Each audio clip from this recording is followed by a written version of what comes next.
നമസ്കാരം, 4K ന്യൂസിലേക്ക് സ്വാഗതം. സൈന്യത്തിന് പ്രത്യേക അധികാരങ്ങൾ നൽകുന്ന അഫ്സ്പ ജമ്മു കാശ്മീരിൽ പിൻവലിക്കുന്നത് കേന്ദ്ര സർക്കാർ പരിഗണിക്കുന്നതായി റിപ്പോർട്ട്. സംസ്ഥാനത്തെ സൈനിക സാന്നിധ്യം അവസാനിപ്പിച്ച് കശ്മീർ പോലീസിന് കൈമാറുന്നതും പരിഗണനയിലുണ്ടെന്ന് കേന്ദ്ര ആഭ്യന്തരമന്ത്രി അമിത്ഷാ പ്രതികരിച്ചു.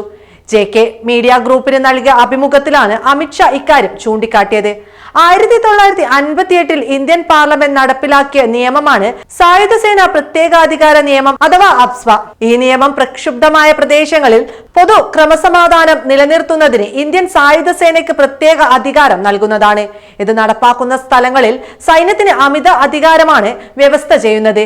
ഈ നിയമപ്രകാരം അരുണാചൽ പ്രദേശ്, അസം, മണിപ്പൂർ, മേഘാലയ, മിസോറാം, നാഗാലാൻഡ്, ത്രിപുര എന്നീ സംസ്ഥാനങ്ങളിലെ അസ്വസ്ഥബാധിത പ്രദേശങ്ങളിലാണ് പ്രശ്നങ്ങൾ നേരിടുന്നതിന് സൈന്യത്തിന് പ്രത്യേക അധികാരം വ്യവസ്ഥ ചെയ്യുന്നത്.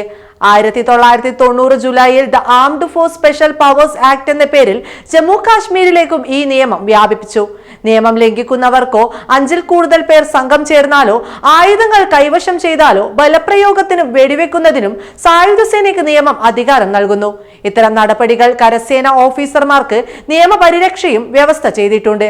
അഫ്സ്പ നിയമപ്രകാരം സൈന്യത്തിന് ആരെ എപ്പോൾ വേണമെങ്കിലും അറസ്റ്റ് ചെയ്യാനും കേസെടുക്കാതെ തടവിൽ വെക്കാനും അധികാരമുണ്ട്.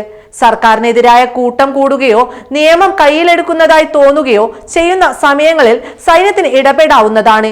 ഏതു വീട്ടിലും എപ്പോൾ വേണമെങ്കിലും പ്രത്യേകിച്ച് കാരണമൊന്നും കൂടാതെ തിരച്ചിൽ നടത്താവുന്നതുമാണ്. ഈ നിയമം പ്രദേശവാസികളുടെ ജീവനും സ്വത്തിനുമുള്ള സുരക്ഷിതത്വം ഇല്ലാതാക്കിയെന്ന് മാത്രമല്ല, ഭരണകൂടത്തിനെതിരെയുള്ള പ്രവർത്തനങ്ങൾക്ക് പ്രേരിപ്പിക്കുകയും ചെയ്തു. ഇതിനെതിരെ വളരെ വലിയ രീതിയിലുള്ള വിമർശനങ്ങളാണ് ഉയർന്നു വന്നത്.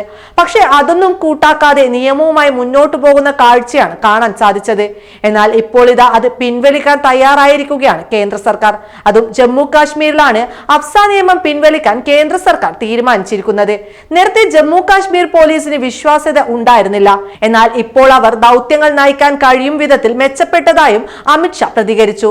ലോക്സഭാ തെരഞ്ഞെടുപ്പിന് ശേഷം ഇത് സംബന്ധിച്ച നിർണായക തീരുമാനങ്ങൾ കൈക്കൊള്ളുമെന്നാണ് കേന്ദ്ര ആഭ്യന്തരമന്ത്രിയുടെ പ്രതികരണം.